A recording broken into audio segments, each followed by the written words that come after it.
ኮንጓዊው ጳጳስ በመካከለኛው ምስራቅ ያለውን የቤተክርስቲያን ትብብር ያጠናክሩ አባት ተባሉ። ከ9 ቀናት በፊት ሕይወታቸው ያለፈው በኮንጎ ዲሞክራቲክ ሪፐብሊክ የጎማ ካቶሊካዊ አገረ ስብከት ጳጳስ ፋውስቲን ንጋቡ ራሳቸውን ለእግዚአብሔር ሕዝብ የሰጡ መጋቢ በሚል ታውሰዋል።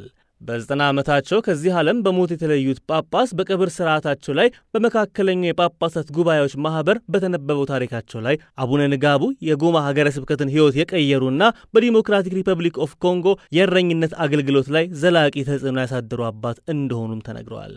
የኢሲኤኤሲ አባላት በዲሞክራቲክ ኮንጎ ብቻ ሳይሆን በቡሩንዲና በሩዋንዳ አጎራባች ሀገረ ስብከቶች መካከልም ጳጳሱ የአብያተ ክርስቲያናት ኅብረትን ለማጠናከር ብዙ ርቀት መሄዳቸውን መስክረዋል። የአመራር ዘመናቸው በብዙ የሚወደስና ስማቸው በአዎንታዊ የሚነሳው እኚህ ጳጳስ ነፍሳቸው በአጸደ ገነት እንድታርፍ ከተመኙላቸው በኋላ ጳጳስ ንጋቡ ኢንሳይክሎፔዲያ ነበሩ። ጉዟቸውና ታሪካቸው ለትውልድ መማሪያ እንዲሆን ለሕዝብ ይፋ መሆን አለበት ተብለዋል።